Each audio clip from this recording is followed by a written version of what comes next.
দেশে ডিজেলের কোনো সংকট নেই বলে দাবি করেছেন শ্রম কর্মসংস্থান মন্ত্রী আরিফুল হক।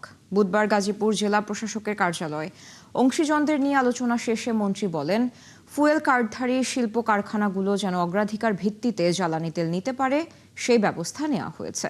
জাহিদুল ইসলামের রিপোর্ট।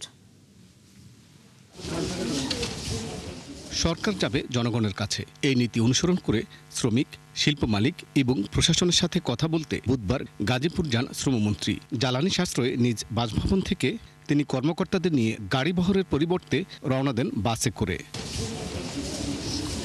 গাজীপুর জেলা প্রশাসন কার্যালয়ে স্থানীয় সংসদ সদস্য, সরকারি সংশ্লিষ্ট দপ্তরের কর্মকর্তা এবং গার্মেন্টস মালিকদের সংগঠনের নেতাদের সাথে শিল্পের সমস্যা ও সমাধানের উপায় নিয়ে আলোচনা করেন মন্ত্রী। নির্বাচনী ইশতেহার অনুযায়ী আমাদের মাননীয় প্রধানমন্ত্রী ফিল্ডে যে কাজ করার জন্য নির্দেশ দিয়েছেন, আমরা সেই বিষয়ে কীভাবে কলকারখানাকে আরও সমৃদ্ধশালী করা যায়, শ্রমিকদের সমস্যা কীভাবে সমাধান করা যায়, ইন্ডাস্ট্রিগুলোকে কীভাবে আরও ডেভেলপ করা যায়, এইসব সমস্ত বিষয় কোন জায়গায় প্রবলেম আছে আমরা একটু নোট করে নিছি। এই সময় তিনি বলেন, উৎপাদন সচল রাখতে ফুয়েল কার্ডধারী কারখানাগুলো যেন লাইন ছাড়া জ্বালানি সংগ্রহ করতে পারে সেই ব্যবস্থাও নিয়েছে সরকার। তাদের কার্ড আছে আলাদা, নির্ধারিত যে তেলগুলো আছে এগুলো নেওয়ার জন্য যাতে কোনো প্রতিবন্ধকতা সৃষ্টি না হয়, মানুষের মধ্যে যেন কোনো মিসআন্ডারস্ট্যান্ডিং না হয়, সেটা আমরা আজকে থেকেই বলে দিয়েছি। আগামীকালে পরবর্তী আমরা সব যতটা পাম্পে যার অ্যাসাইনমেন্ট দেওয়া আছে সেভাবে তেল নিতে পারব।